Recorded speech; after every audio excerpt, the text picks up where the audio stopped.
Pregnancy ഒരിക്കലും ഒരു അസുഖമല്ല. അപ്പോൾ അതുകൊണ്ട് തന്നെ പ്രഗ്നൻസിയിൽ നമുക്ക് ഒരുപാട് റെസ്ട്രിക്ഷൻ വെക്കേണ്ട കാര്യമില്ല. പ്രത്യേകിച്ച് വർക്കിംഗ് ലേഡീസൊക്കെ ആണെങ്കിൽ പ്രഗ്നൻസി ആകുമ്പോഴേക്കും നമ്മളത് കംപ്ലീറ്റ് റിസൈൻ ചെയ്ത് വീട്ടിലിരിക്കേണ്ട ഒരു ആവശ്യമില്ല. അപ്പോൾ നിങ്ങൾ റുട്ടീനിൽ നിങ്ങൾ ചെയ്യുന്ന ആക്ടിവിറ്റീസൊക്കെ നിങ്ങൾക്ക് കണ്ടിന്യൂ ചെയ്യാൻ പറ്റും. പക്ഷേ ചില ഹൈ റിസ്ക് ആൾക്കാരുണ്ട്. അതായത് ഇടയ്ക്ക് അബോർഷൻ വന്നിട്ടുണ്ടെങ്കിൽ, വളരെ ട്രീറ്റ്മെൻ്റ് ഒക്കെ എടുത്തിട്ടുണ്ടാവുകയാണെങ്കിൽ തീർച്ചയായിട്ടും റെസ്റ്റ് ആവശ്യമുണ്ടാവും.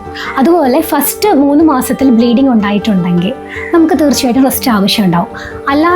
അല്ലാതെയുള്ള എല്ലാ പ്രഗ്നൻസിസും ഇപ്പം നിങ്ങൾ ചെയ്യുന്ന ആക്ടിവിറ്റീസൊക്കെ കണ്ടിന്യൂ ചെയ്യാം. എന്നാലും ഭാരപ്പെട്ട ജോലികളൊന്നും നമ്മൾ ഫസ്റ്റ് 3 മന്ത്സ് ചെയ്യാതിരിക്കുന്നതാണ് നല്ലത്. പ്രത്യേകിച്ച് ലോങ് യാത്രകളും നമ്മൾ റെസ്ട്രിക്റ്റ് ചെയ്യുന്നതായിരിക്കും നല്ലത്.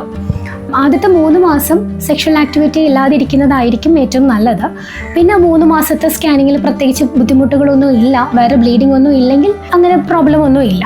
അതെല്ലാം മറുപടിന് താഴെയുള്ളവരാണെങ്കിൽ അതും നമ്മൾ റെസ്ട്രിക്റ്റ് ചെയ്യേണ്ടി വരും.